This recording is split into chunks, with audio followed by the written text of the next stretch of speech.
Christophe Barbier annonce des réformes reportées. On ne sait pas d'ailleurs quand. Un conseil des ministres consacré à un seul sujet, en l'occurrence Notre-Dame, agenda présidentiel chamboulé. Est-ce que cet incendie de Notre-Dame mérite que tout s'arrête au sommet de l'État? Non, c'est excessif cet arrêt. Que les annonces postérieures au grand débat soient reportées, oui, on peut le comprendre. D'abord parce que le président est occupé à autre chose, et puis c'est un moment très important qui va entraîner beaucoup de déclinaisons. On ne peut pas y consacrer du temps en même temps que le dossier de Notre-Dame. Donc qu'on le reporte après le week-end de Pâques, parce qu'en plus cet incendie de Notre-Dame arrive dans la semaine sainte, c'est tout à fait compréhensible. Mais il n'y a pas que le grand débat et les réformes qui suivront. Il y a toute une série de politiques qui sont restées en rade, et c'est pas normal. Par exemple, la loi Blanquer, on continue à avoir des détails et des combats autour de cette loi. Par exemple, le conflit à la PHP, très important. Il y a une grève aux urgences qui s'étend. On aurait pu en parler. Madame Buzyn aurait pu en parler en Conseil des ministres. Par exemple encore, la négociation sur les retraites qui tourne vinaigre. Ils auraient pu, aujourd'hui encore, hier encore, en parler. Non, c'est pas normal de reporter tous les dossiers. Bon, mais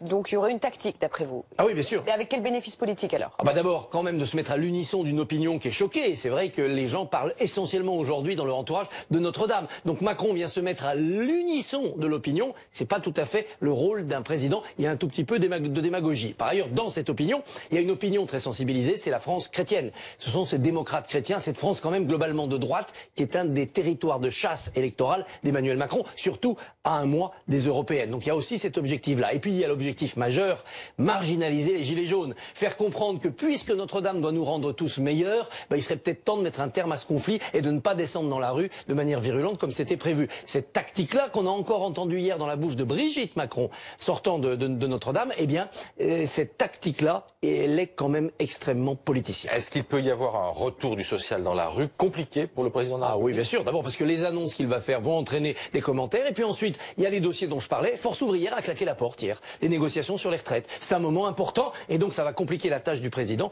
pour la suite. Et puis, il y aura de toute façon un rendez-vous majeur social mais aussi de sécurité. Eh bien, c'est le 1er mai. Rappelez-vous, le 1er mai 2018, Ben Alami à part, ça avait été très violent. Qu'est-ce qui va se passer? Est-ce que toute la colère ne va pas ressortir brutalement après cet épisode quand même confortable pour Macron, ressortir brutalement le 1er mai? Bonne ou mauvaise note? Mauvaise note 4 sur 20 pour Jean-Marie Le Pen. Après 63 ans de carrière politique, élu en janvier 56, 35 ans au Parlement européen, il est sorti en ayant émis un discours ultime de ressentiment, de critique sur le département, sur le Parlement européen totalement inutile. Il aurait pu s'éviter cette sortie par la petite porte.